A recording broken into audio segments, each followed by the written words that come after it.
بسم الله الرحمن الرحیم.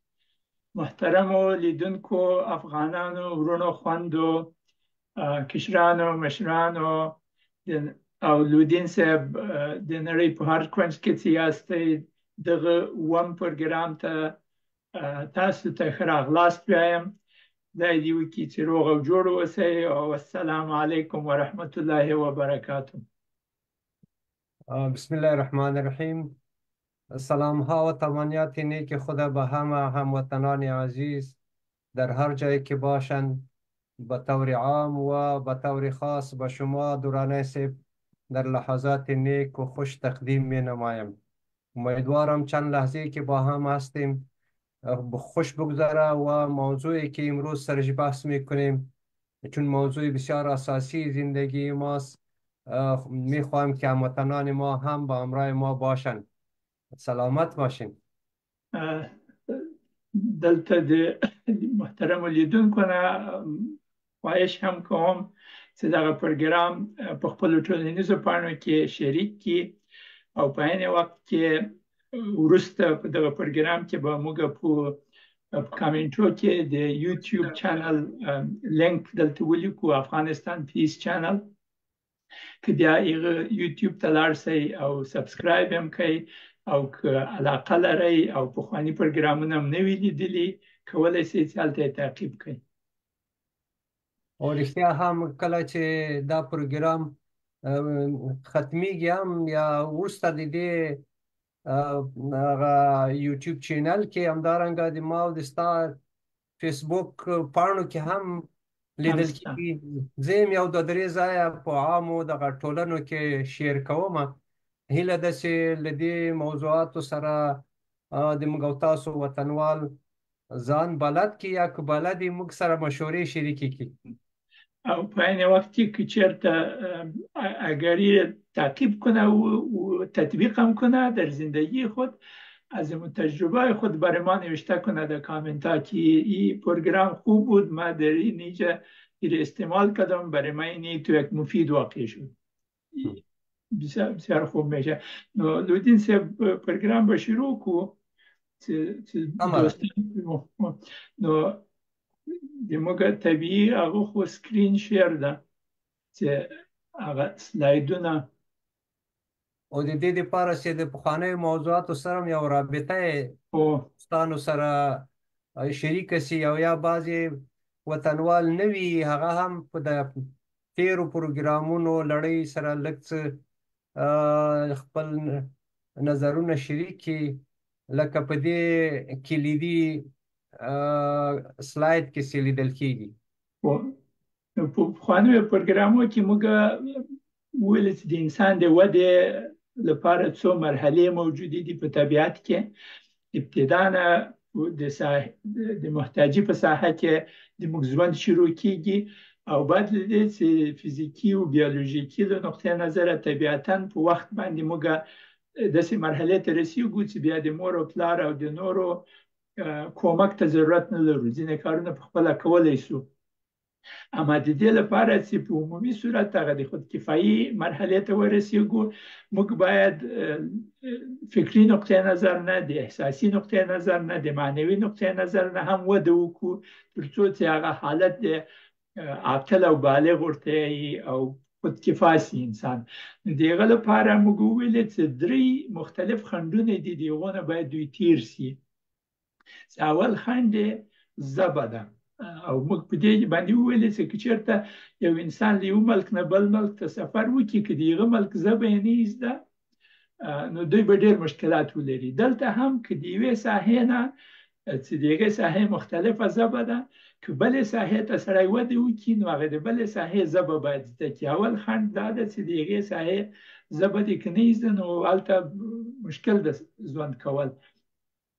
بل دا چې هغې ساحې ته سړی ورسېږي یو د ژوند مقصد ولري، یا په ژوند کې یو هدف یو مقصد ولري. او دریم خنډ دا ده چې که مقصد هم تعیین کړي بعد له هغه نه هم که دی انضباط ولري چې د هغه مقصد د لاسته راوړلو لپاره په کافي اندازه خپل وخت او منابع استعمال نه کړي، هغې ساحې ته نشي رسېدلی. نو موږ په دا تېرو پروګرامونو کې دغه درې خنډونه تر یوې اندازې پورې حلاجي کړل. نن موږ راځو دغه موضوع ته چې د عادي ساحه د انسان هغه لوړه ساحه نه ده چې انسان ورته رسېدی شي. لوړه ساحه هغه ده چې انسان د فلاح او سلام د دورې نه تیر شي او عالي ساحې ته لاړ شي. او د دې لپاره چې هغه ساحې ته لاړ شي په تنهایي سره انسان دا نشي کولی. انسان باید د نورو خلکو سره د نورو انسانانو سره یوځای شي، په قسم د یو ګروپ، په قسم د یو ټیم، په قسم د یو ټولنې حرکت وکړي. او د دې لپاره چې هغه سفر او هغه حرکت هم مناسب او بریالیتوب ته په ښه ډول ورسیږي، درې نور خنډونه په لار کې موجود دي. چې اول خنډ د ایګو مدیریت ده چې دلته موږ هغه پې کړی، دلته په بل رنګ باندې د ایګو مدیریت ده. بیا د افهام او تفهیم مهارتونه دي، او بیا د تعاون مهارتونه دي. یعنې تنها داسې تعاون هم نشي کېدای چې وایي چې راځه چې یو د بل سره تعاون وکړو. هغه خاص مهارتونه لري، هغه باید زده شي. راځي د بل سره خبرې وکړو. هغه خوا مې ویلي وو چې خپله ژبه هم کلا ده هم بلا. یعنې تنها خبرې د دې نتیجې ته دا نتیجه نه ورکوي چې موږ بریالیتوب ته ورسېږو. امکان لري د خبرو په نتیجه کې موږ دښمني ته لاړ شو. هغه خاص مهارتونه هلته هم دي. په عین رقم باندې دغه د ایګو مدیریت زه فکر کوم چې دا یو ډېر اساسي اړخ ده د دغه سفر. نن په دغه موضوع باندې غږیږو. یعنې نن دورانه صاحب په دې خبره کوو چې که چیرې موږ غواړو چې د سلام او فلاح ساحې ته انکشاف یا پرمختګ وکړو، نو یعنې له عادي ساحې نه دې پورته ساحې ته مخکې داسې یو موضوع ده چې هغه د ایګو مدیریت یو خنډ ده. که چیرې د ایګو مدیریت رامنځته نه شي، امکان لري چې موږ او تاسو مخکې ساحې ته د حرکت له خنډ سره مخامخ شو. نو په دې لحاظ باندې د ایګو مدیریت ته توجه کول مهم دي. ستاسو په نظر باندې اوس دغه ډېر خلک دې ته د موږ او تاسو په خپلو اصطلاحاتو کې خبرې لري چې یو څوک ډېر خودخوا ده، وایي موږ ته غوږ نه نیسي، یا په خود منمه ده، یا په خپل سر کارونه کوي، یا یو تعداد خلک وایي چې په یو علمي اصطلاحات هم وایي دا ډېر خودشیفته او نارسست او څه شي ده او څه شي ده. دغه خبرې هم په رواني لحاظ پکې شاملې دي فکر کوم. و دلته یو د موږ ډېر محترم دوست انصاري صاحب، میر انصاري صاحب یو پیغام لیکلی ده. نو په دغه بحث کې به دغه باره کې خبرې وکړو. هغه آنچه شما دوستان در این شرح میخوانید تازگی ندارد و نه به معنای طرف واقع شدن به کدام جهت سیاسی نظامی این را داراست. یو سمبول ده، نپیگم چه قسمه، بلکه اگر در راستای منافع اولیای ملی مردم افغانستان و احکام شریعت اسلامی طبق هدایت قرآن کریم و رعایت سنت نبوی و فرهنگ عمیق اجتماعی در نور او در ډېر اوږد ده. بیا به انشاءالله چې وخت ورکړو انصاري صاحب ته سلام. هغه نه به وروسته راشي. منتها زه غواړم داسې ویم چې انصاري صاحب دغه پروګرام سیاسي اړخ نه لري. دا پروګرام د دې لپاره ده چې انسان په انفرادي ډول باندې څخه هغه خپل پوتنسیال زیات کړي او پوتنسیال ته ورسیږي. په اوسنۍ مرحله کې موږ غواړو چې دغه مهارتونه چې د هغه لپاره ضرورت دي چې انسان هغه خپل پوتنسیال ته ورنږدې شي، هغه مهارتونه د دوی سره مطرح کړو. ځینې خلک امکان لري موافقه وکړي، ځینې موافقه ونه کړي. لکه تاسې چې لیکلي دي، تاسې امکان لري دغه مهارتونه ولرئ. اما د موږ څېړنې ښیي چې ډېر افغانان دغه مهارتونه نه لري، ځکه په افغانستان کې جنګ دوام کوي. که چېرته یوه کتله په کافي اندازه باندې دغه مهارتونه ولري، نو د دې لپاره چې په افغانستان کې یوه پایداره سوله منځته راشي، موږ په دغه لاره کې کوشش کوو. سیاسي جنبې او سیاسي طرفونه موږ نه نیسو، هغه د سیاستمدارانو کار ده. لودین صاحب او زه موږ غواړو چې دغه اکادمیک ساحې نه ټولنې ته خدمت وکړو. نو لودین صاحب کوم چې ورسره علاوه کې. تشکر از محترم انصاری صاحب. اونا شخص مهربان و وطن دوست و دلسوز هستند. طوری که شما فرمودید، ما یک ساحه را برای خود انتخاب کردیم که چگونه میتونیم امو استعدادهای که در وجود هم افغانا یا هم انسانا به طور کل وجود داره و او استعدادها به او توجه نشده و یا برای رشد او استعدادها موانعی که وجود داره به او توجه نشده، بنابراین همیشه در یک ساحه محتاجی و یا اگر یک تعداد دوستا در ساحه استقلال هم است، در ساحه فلاح و سلام نمیتونن به او پیشرفت کنند. بنابراین ما در این قسمت راجع به موانعی که در راه پیشرفت به سوی ساحه سلام و فلاح وجود داره، با معنی چهارم که موضوع ایگو است و شما پیشتر به این میدانین، انشاءالله به این میپردازیم. امید است که شما همراه ما باشین و نظریات خود در مورد امی موضوع مشخصی که امروز صحبت میکنیم شریک سازیم. و موضوع سیاست و موضوع گروه بازی ها، تجربه نشان داده که افغانستان از این صدمه دیده به یک شکلی و ما نمیخواهیم که به این وارد شویم، فقط میخواهیم که چطور میتونیم که با هم به شکل جمع کارهایی که به طور جمعی شدنی است با او یک فکر جمعی را به وجود بیاریم. و امروز موضوعی که ما چرا نمیتونیم که گروپ ها با هم یک جای در رشد و تعالی وطن خود یا برای اولاد خود یا برای خود کار کنند. نو دورانه سه موضوع ته به داخل بسو. نو لودین صاحب درځي دا سلاید جوړ کړم. موږ د اسلام له نقطې نظره، لکه انصاري صاحب هم څه اشاره ورته کړې، شریعت د اسلام نقطې نظره دغه عنوان د دې ځانمیني یا ایگو یا اماره نفس دغه موضوع کې غږیږو. نو په اسلام کې دغه نفس چې موږ ایگو ورته یو په درو مرحلو کې تشریح شوی ده. یو اماره نفس ده، یو لوامه نفس ده، او یو هم مطمئنه نفس ده.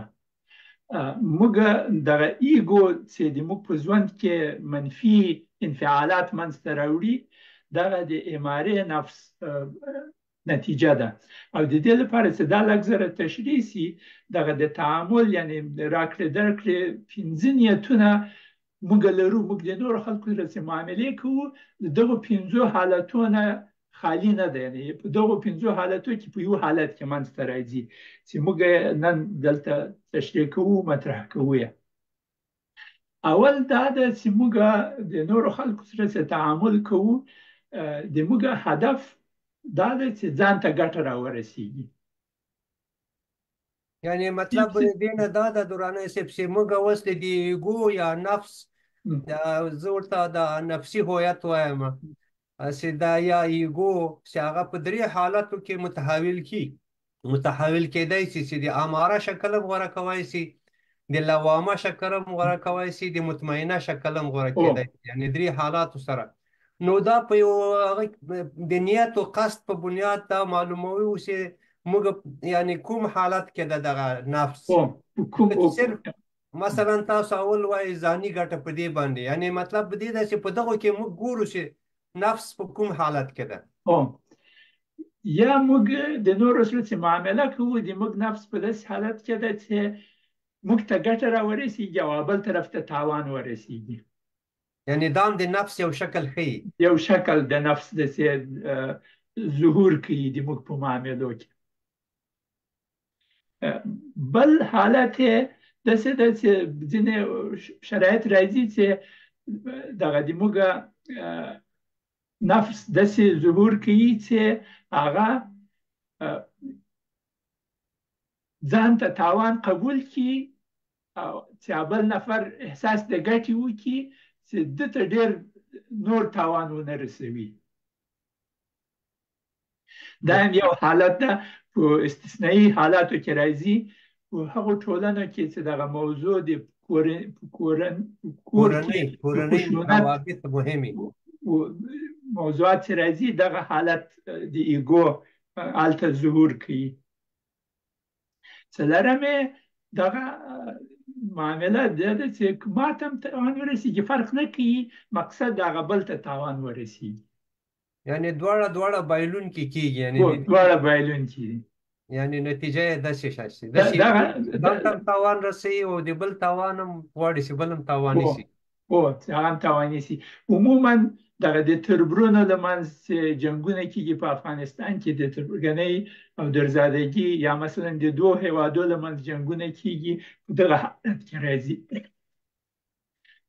یا هدف دی چې ماته ګټه ورسېږي، زه مځکه ترې واخلم یا دا شی ترې واخلم او د تاوان ورسېږي، چې دوم حالت ده.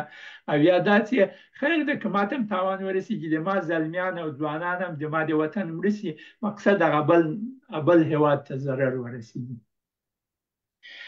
یوازینی حالت چې زه فکر کوم دا به د اماره حالت نه جدا وي، دا به امکان لري هغه د مطمئنه حالت په ساحه کې وي. هغه دا ده چې که موږ د نورو سره معامله کوو په دغه نیت باندې راسو چې ما ته هم ګټه ورسېږي او مقابل طرف ته هم ګټه ورسېږي. یعنی دا د نفس مطمئنه حالت ښیي دا نمونه. یعنی دا رقم تعاملات که په ټولنه کې یا د افرادو ترمنځ وي چې د خپلو ګټو د خوندي کېدو سره سره د بل طرف ګټه هم په نظر کې ونیسي، چې یو د بل سره کله کله په دې کې تعاون هم رامنځته کېږي، د اتره کوآپریشن یا همکاري کول، یو د بل سره مشوره کول، په ګډه کار کول فکر کوم په دغه وخت کې ممکن کېږي. یعنی دغه دا ټول لکه د زینې پایې دي، دغه شپږ خنډونه، یو خنډ نه چې تېر سي یوه پایه په زینه باندې ورجګ سوې، بیا بل خنډ نه چې تېر سوې دومه پایه، درېیمه دغه د ایګو مدیریت څلورمه پایه ده په دغه زینه کې، چې که دغه پایې نه وي هغه پاس نورې پایې د افهام او تفهیم او د تعاون منځته نشي راتلی. نو په دې لحاظ باندې په ټولنو کې یا د افرادو ترمنځ دا تعاملات او یو د بل سره معاملې تقریبا په همدغه چوکاټ کې شکل نیسي. دې نه دا هم راوځي چې اړیکو باندې څومره تاثیر لري، یو د بل سره په آینده زندگی کې څومره تاثیر لري. که یو څوک چاته صرف خپله ګټه په نظر کې د بل چا په ګټې په تاوان پورې هېڅ رای نه وهي یا قصدا دا وي چې بل ته تاوان ورسوي، د بل په تاوان کې خپله ګټه ویني، نو دا هم یو شکل د ایګو داسې سبب د دې کېږي چې راتلونکي باندې به یعنی هر یو خپل نتایج لري. او د سلام او د فلاح ساحې ته تګ کې دغه پنځمه برخه فکر کوم چې ډېر رول لري، ډېر مهم رول لري. یعنی که موږ وغواړو که اگر هر کدام ما بخواهیم که از این مرحله خودکفایی به مرحله سلام و فلاح رشد کنیم، بسیار مهم است که ما نفس خود به اندازه مدیریت کنیم که در هر معامله که همراه دیگه مردم در تماس میشیم حالت پنجم باشه، نفس ما در حالت پنجم باشه که ما میخوایم خود ما هم فایده کنیم و اونا هم فایده کنه از این معامله. دا ډیر مهم معیار ده. تقریبا په ټولو معاملاتو کې که چیرې دې ته سړی توجه وکړي د خپل د ایګو حالت باندې هم پیدا شي. یا مثلا یو څوک غواړي د خلکو د معاملاتو شاهد اوسي هلته، یا تعاملاتو ته ګوري، هلته کتلی شي چې کومه خوا ایګو په کوم حالت کې ده. رښتیا. نو لږ زره به مخ لاړ شو، بیا بیرته کولی شو په دغو ټولو شیانو باندې بحث وکړو. دغه د ځان د دې لپاره چې موږ پوه شو چې د موږ نفس په کوم حالت کې ده چې د نورو سره معامله کوو، لږ زره دغه د ځان پوهي په باره کې ځینې معلومات دلته مطرح کړو چې خلک فکر پرې وکړي چې په څه رقم سره دوی ژوند کوي، دا اوسني حالت د دوی اوسنی حال حاضر په څه رقم ده. یعنی خودآگاهی پکار ده، له ځانه خبرتیا. نو دا څه ده، پنځه اړخونه لري. دا هم پنځه اړخونه لري د ځان پوهې. اول دا ده چې دغه ځاني عزت په کوم حالت کې ده، سلف استیم څه ده ته وایي، سلف استیم د انسان. ځینې خلک سلف استیم یې بیخي کم ده، هلته ستاندردونه معیارونه موجود دي چې که له هغه اوسط نه ټیټ وي، هغه ژوند یې ډېر څه پرودکټیو، یعنې تولیدي ژوند نه لري، تعمیري ژوند نه لري، هغه د محتاجي په حالت کې پاتې کیږي. یعنی خپل هغه ذهني انکشاف او چې خود کفایي خواته دومره نه ده رسېدلی، یا د نورو د نظریاتو تابع یا پیرو، یا به اصطلاح په هغه دری کې ورته عجیب غوندې اصطلاحات وایي، بلې بګو ده. نو او که له هغه معیار نه جګ سي، بیا د نورو خلکو سره معامله کوي، داسې خلک داسې احساس کوي چې دا نفر ډېر مغرور ده. یعنی که له یو حد نه ډېر جګ سي او نور چاته غوږ ونه نیسي، پروا یې ونه ساتي، دا وایي چې دا یعنی دا ډېر دقیق غوندې مدیریت او تعادل ته ضرورت لري. ضرورت لري او د دې لپاره معیارونه موجود دي. علودین صاحب، زه په خپلو کورسو کې دغه تعینوو، موږ ټیسټ لرو چې خلک تعین کړي چې د دوی سلف استیم کوم د معیار نه ټیټ ده که جګ ده، او په معیار برابر ده. یعنی عزت نفس لپاره ټولو ترازو شته.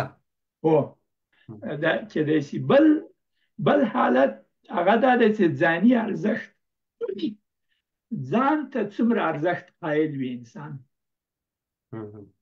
وپېژني.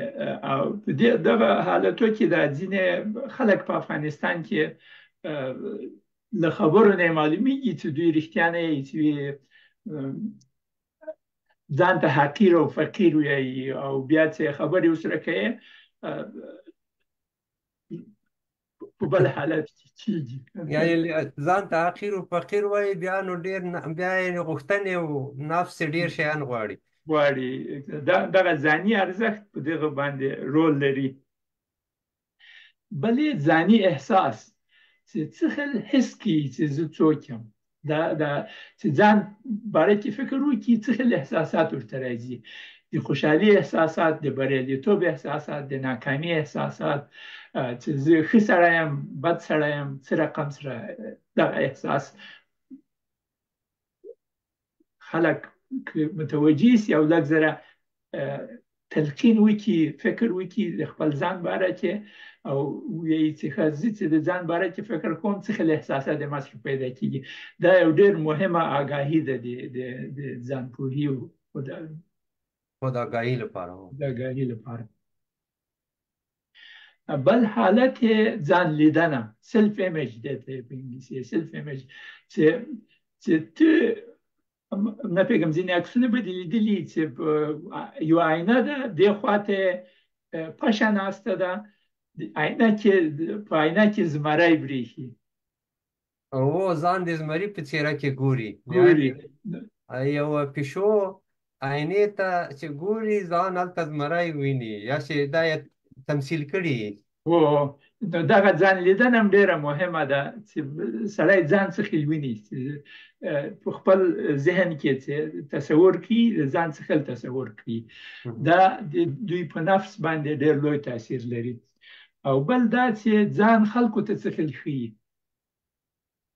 یعنی رښتیا یې ښیي که ماسته غوندي، غورې کوي، او که ځان حقیر او فقیر بولي، او که څومره هغه اتنټیسیټي ده، او که چېرته هغه اصل حقیقي ځان یې پټ کړی او بل رقم ځان معرفي کوي. نو دا تقریبا داسې ښیي چې هغه د خودکفایي د ساحې کې څومره د ځان احساسات یا څومره پټ او څومره ښکاره، څومره د خپل ځان نه خبرتیا موجوده ده، څنګه ځان د باندې ښیي، څنګه له خپلو حقایقو نه دننه خبر وي. بعضې خلک دننه ځان ته هېڅ توجه نه کوي، ټوله توجه یې د باندې ګوري. بعضې خلک دننه ګوري، بعضې د دننه او د باندې حالات وضعیت سره مقایسه کوي. نو دا ډېر مهمه برخه ده د انسان چې له ځانه څنګه خبرتیا ولري یا په دغو ساحو کې ځان د ځان ارزونه وکړي. دغه ارزونه ډیره مهمه ده د د دې لپاره چې دوی د نورو خلکو سره څنګه تعامل کوي. په راتلونکي پروګرامو کې به بیا موږ په دغه باندې نور په جزئیاتو باندې مغږیږو و بسیار مهم است که چیزها را آدم خوب متوجه باشه، خودآگاه باشه که ما چقدر عزت نفس داریم، ما چقدر برای خود اهمیت میدیم، ارزش قائل هستیم، ما چه قسم احساس میکنیم وقتی درباره خود فکر کنیم، درباره خود موجودیت خود فکر کنیم، درباره پندار خود، کردار خود و گفتار خود فکر کنیم، چه قسم یک احساس برای ما پیدا میشه. احساس خوشی است، احساس ناامیدی است، احساس خوشبینی است، بدبینی است، یا چی احساس پیدا میشه. و دیگه چه قسم ما خودت تصور میکنیم وقتی درباره خود فکر کنیم. بیشتر اشاره شد به یک پشک، یک اکسس در اینترنت مردم پیدا کرده میتونه که یک پشک با اینا میبینه، اون طرف خودم مثل شیر میبینه یا همینطور است یعنی. و دیگه چه قسم به مردم خود نشان میدیم؟ آیا همون چیزی حقیقتا که ما هستیم امور نشان میدیم، یا ایست که حقیقت خود پنهان میکنیم و خود یا از اون چیزی که هستیم بالاتر نشان میدیم؟ we project higher than we are, or we try to hide ourselves and we به مرقم حقیر و فقیر خود معرفی میکنیم. یعنی د دې کې هم د ایګو د وضعیت حالت قابل د دې ده چې سنجش شي. او یو حقیقت په څېړنو کې داسې راغلی ده چې ایګویي خلک چې دغه ایګو نشي مدیریت کوی، د دوی ځینې خصوصیتونه لري، ځینې عادتونه لري. یو عادت دا ده چې دوی د لوړپوړو خلکو چاپلوسي و مداحي کوي، او بیا په لاندې خلکو باندې دیکتاتوري و امریت چلوي. هغه غواړي چې کنټرولي. او هغه خلک چې د دوی سره مساوي، نو هغه غواړي چې دوی یې استعمال کړي، هغو ته بې اعتنایي کړي. یعنی دا ډېره ښه شاخصونه دي، یعنی ښه انډیکیټر دی چې په دې باندې د ایګو وضعیت معلومېدای شي. دا ډېر مهم هم ده. عموما ایگو به طور نشان میده که پشت سرش نیتش است که ما کنترل داشته باشیم، یک چیز کنترل کرده بتانیم، مثل که اونایی که پایین انسان هست رو میخوایم ما کنترل کنیم، حالت و چیزا رو کنترل کنیم. اینال سر موضوع کنترل، سر پاور، قدرت، توانمندی، یکی از استادای من درباره از او گپ زده، نامش جیمز مکنیل است. او میگه که هدف قدرت چی است؟ بسیار مردم میشنوه که فلانی از خاطر قدرت حزب انشعاب کرد، فلانی از خاطر قدرت اینطور کارا کرد، یک مردم ها کشت، توی زمین مردم ها غصب کرد، این کارا را کرده. کلی از این تعریف منفی هدف است. اما استاد ما میگه که هدف قدرت اصلی هدف تولید و ترحم ده. اگر قدرت آدم بگیره برای ازی که تولید و ترحم، شفقت وجود بیاید در ساحه، این یک استعمال درست قدرت است. اما مردم قدرت غلط استعمال میکنه که نه استهلاک و کنترل. مردم قدرت برزی میکنه که کنترل زیاد کنه و قدرتشان هم زیاد شوه، مال و درایشان هم زیاد شوه. حرص یکره دریجه نفوذ میکنه در زندگیشان. دا خو بیخي یو ټولنیزه آینه ده. په دې کې ډېر خلک خو دا د قدرت د حصول یا قدرت ته د رسېدو هغه ډېرې ناوړه هلې ځلې چې بعضې خلک ورته ورسېدل قدرت و صلاحیت ته، هلته بس غصب و دولت ټولول او بیا په نورو خلکو کنټرول هم چې دوی سره هېڅ حساب ونه کړي، دوی سره نور هم چاپلوسي ورته وکړي دوی ته بلې ګویان سي. دغه معاملې خو موږ او تاسو په خپلو ټولنو کې ډېرې ولیدې. در حال چې قدرت او که قدرت په هر شکل باندې هدف تولید او ترحم ده. یعنی مطلب له دې نه دا ده چې که چیرې تولید او ترحم راښکاره شي، نو دا معنا د دې لري چې دا د فلاح ساحې کې موقعیت لري. په نور په لاندې ساحو باندې د هغوی د ضرورتونو ته د رسیدګي په لار کې شفقت لري، مهرباني لري، حتی خپل مال او دارایی هم د نورو د خدمت لپاره پکاري. په دنیا کې داسې یو فیصد څو فیصده خلک شته په ټولو دورو د تاریخ کې چې خپل ځان، خپل علم، خپله پوهه، دارایی د ولسونو په خدمت کې استعمال کړی دي. دا یو ډېر ښه فورمول ده. د ما په نظر باندې لیدونکي که دا کاپي کړي او د ځان لپاره یو فورمول جوړ کړي چې دوی قدرت د څه شي لپاره غواړي، یا په هر اندازه سوي انسان هیڅ وخت بې د قدرت نه ده. په هره ساحه کې سي یو اندازه قدرت لري چې هغه قدرت دوی د څه شي لپاره استعمالوي. او رښتیا ډېر ډېر مهم ده. دوستانو ته وایم چې که نور خلک نظریات لري، نظریات ولیکئ او هغه لینک د یوټیوب ما په کامنټو کې واچو. که غواړئ چې نور پروګرامونه هم وګوري، هغه پخواني پروګرامونه، او په عین وخت کې که هلته لاړ شئ یو هغه د سبسکرایب بټن هم ټینګ کړئ، سبسکرایب، چې بیا په خپله یوټیوب اول درکوي چې نوي پروګرامونه هلته ورسیږي. په عین وخت کې نوردین صاحب دغه شیان چې موږ دلته اوس ذکر کړل او د دوستانو سره هم شریک کړل، د دې معنا لري چې که تر اوسه پورې موږ دغو شیانو ته متوجه سوي نه یو، نو موږ باید د ما په نظر باندې دومره یو فکر وکړو چې په څه رقم سره کولی شو دغه خپل ایګو درسته مدیریت کو، چې هغه 15 حالتونه چې موږ خبرې پې کړې وې چې د ځاني ګټه ده، یا د دواړو خواو ګټه ده، یا د ما ګټه او د بل تاوان ده، یا د ما تاوان د بل ګټه ده، یا د دواړو تاوان ده. په کوم حالت کې یو، په څه رقم سره دا مدیریت کو چې هغه 15 حالت ته لاړ شي چې هغه د ګټې او ګټې لپاره ده.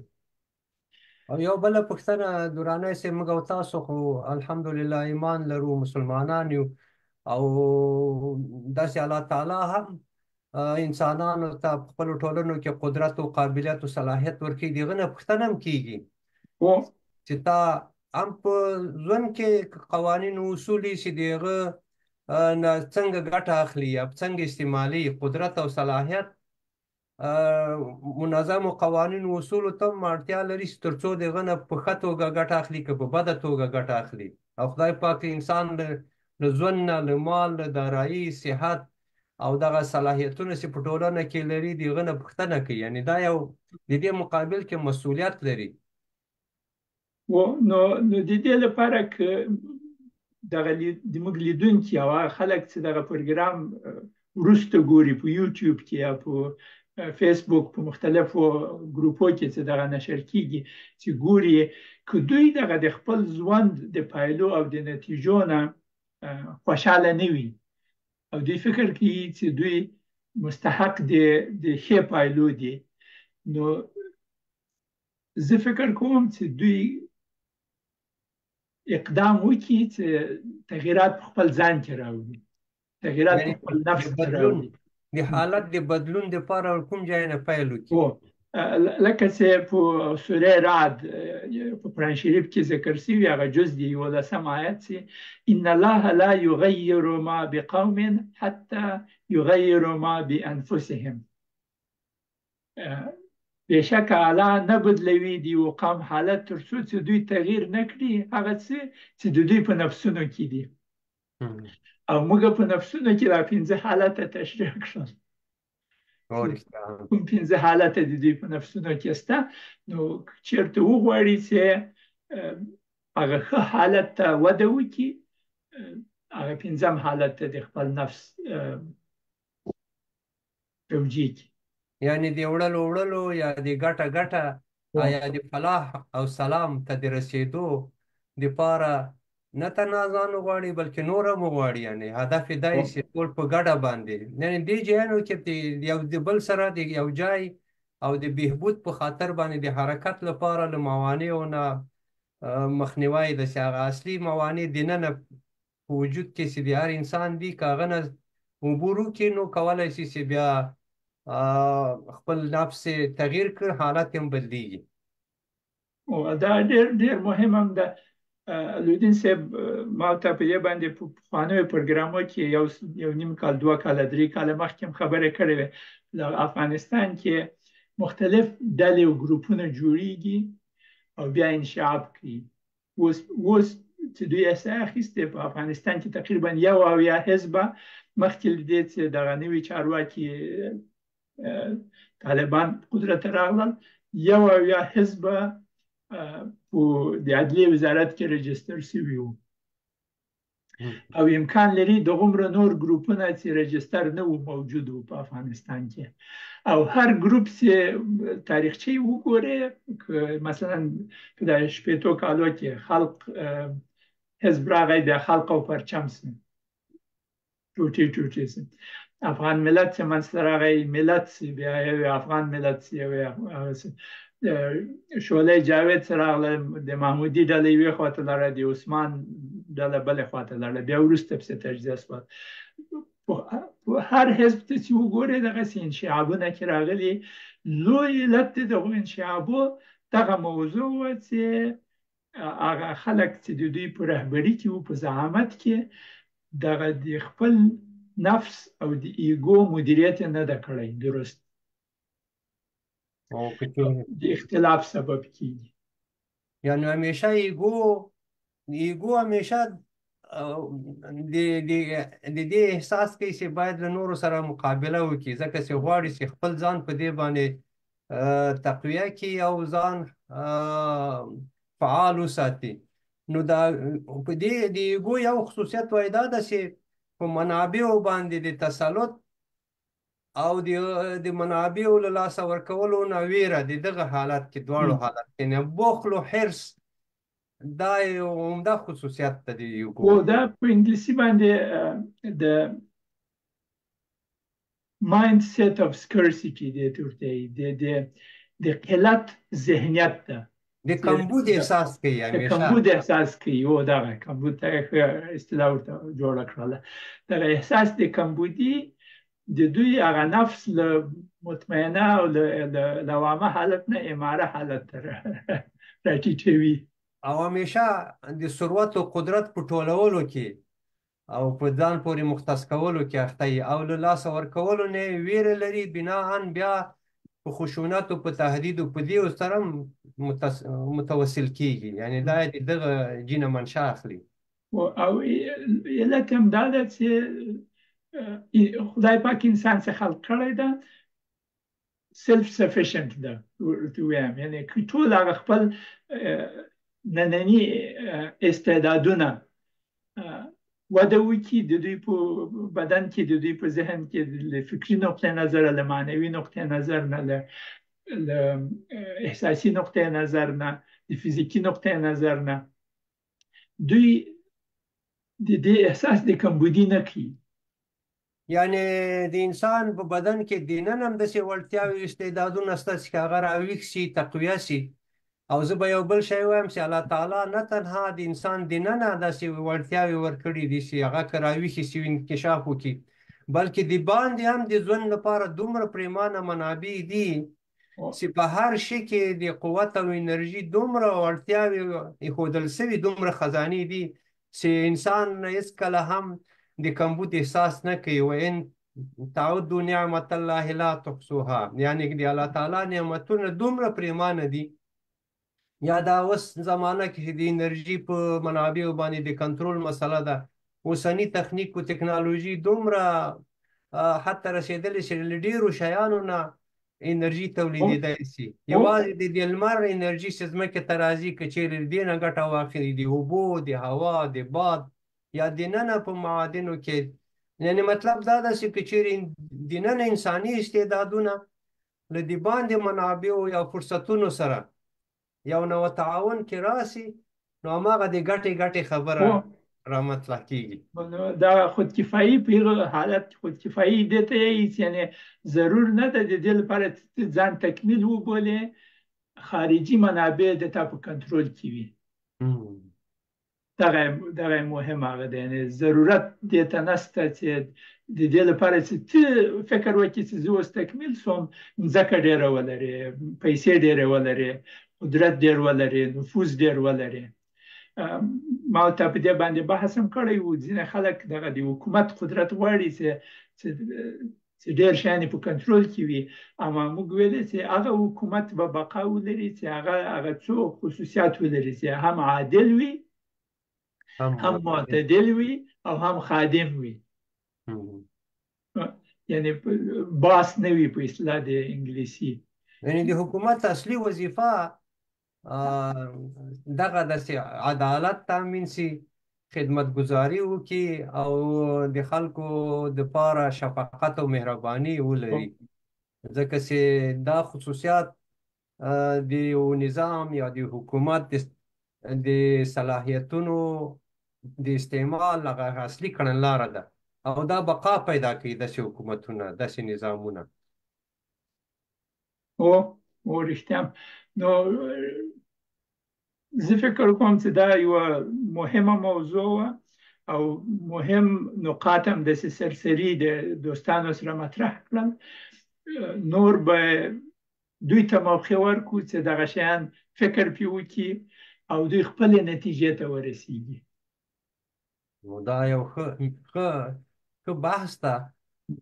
زیاتره د روانشناسي په بخشونو کې مطالعه کوي، اما په ټولنیز ژوند کې د معاملاتو، تعاملاتو، او یا د خپلې ټولنې یا د ځان لپاره هم یو آینه کیدای شي که لږ دقیقه څو ځلې سړی دغه عناصرو ته فکر وکړي، یا دغه خصوصیات یا کرکټرونه چې رامنځته کیږي د نفس او د خواهشاتو.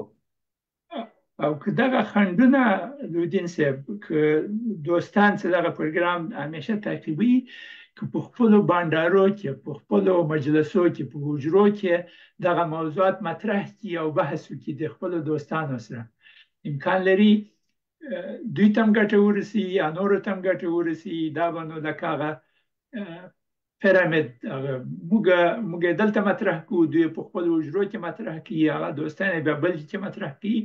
ټولنه کې دغسې موضوعات چې بحث پرې وسي او داسې اصولي بحث، امکان لري یو مثبت تغییر ته زمینه برابره سي. دا موږ وبښئ او معلومات یا د یو تجربې په بناد باندې په بعضو ګرمو بحثونو کې به موږ یو دوه نفره بې د دې چې دا بحث خبر وي، دغه د ایګو د حالت ناظرین به مقرر تعینول چې هغلته غلي ناست او دا ګوري، هغه بیا یاداشتونه نیول د دغه معیارونو چې دلته د اشخاص د ایګو رول یا هغه مدیریت یا کنټرول د ایګو لاندې د اشخاص څومره راځي.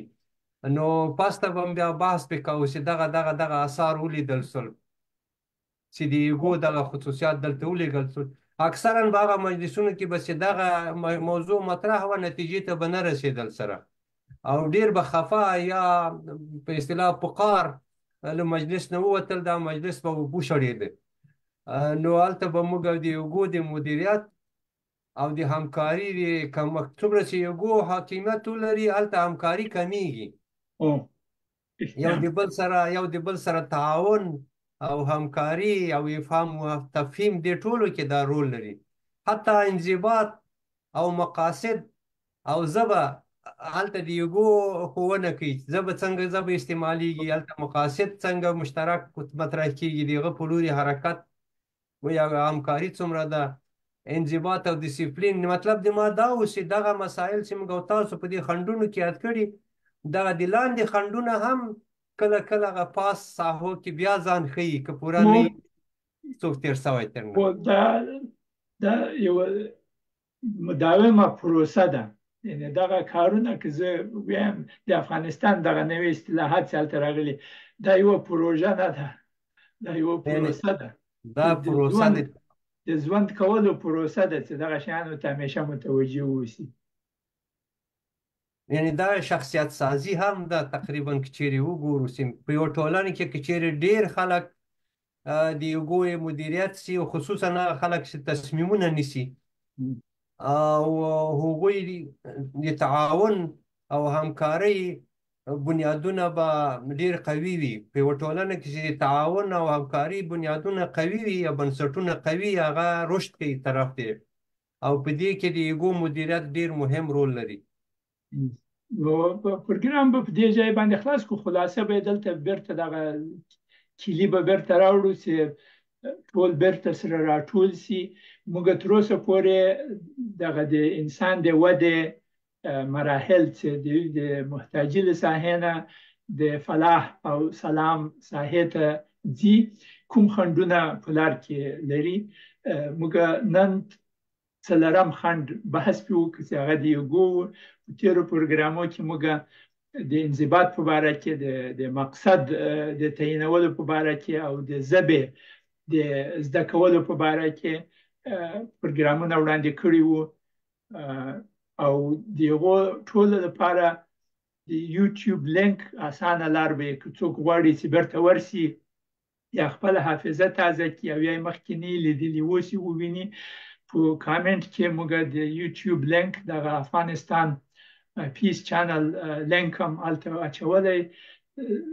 دغه ټول شپږ پخواني پروګرامونه لیدلی سي و این پروگرام امروزه هم انشاءالله تا صبح به یوتیوب اپلود میشه و میتونین این رو باز در روز دوباره ببینین، یا در فیسبوک صفحه لودین سیب یا صفحه ما بیاین در روز هم میمانه دیگه، تا که فیسبوک هست این پروگرام ها در روز میمانه. نو انشاءالله چې دا حتما ښې اغېزې لري، ځکه د موږ تاسو هدف دا و چې دا د خپلو وطنوالو سره د خپل توان او قابلیت په اندازه باندې څه کولی شو چې خپلې ټولنې سره خپلو وطنوالو سره شریک کړو. اوس به نو مسؤلیت دوستانو ته ورکړو چې موږ خو دغه د تاسو سره شریک، تاسې د نورو سره شریک کړئ. خبره همدغسې څنګه کولی لودین صاحب تا خو ډېر کاله استادي ده کړې، زه فکر کوم بهترینه لار د دې لپاره چې انسان یو نوې مفکوره، یو نوی کانسپټ، یو نوی مضمون زده کړي، بهترینه لاره دا ده چې نورو ته یې وروښيي.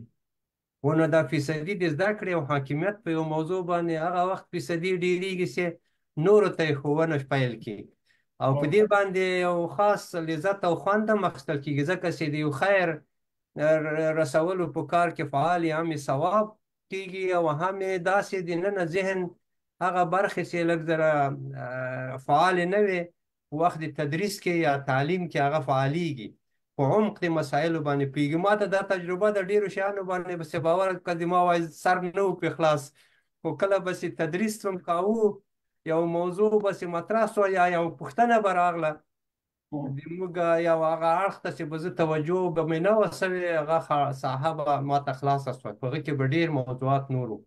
نو رښتیا هم نورو ته یې رسول او شریکول یا حتی په بحثونو کې په دې باندې غږېدل، دا د انساني رشد لپاره بهترینه لاره ده. راتلونکي پروګرام کې به انشاءالله د افهام او تفهیم په باره کې ډېر په خلاصه ډول غږېږو، ځکه افهام او تفهیم موضوع ډېره اوږده او مهمه ده.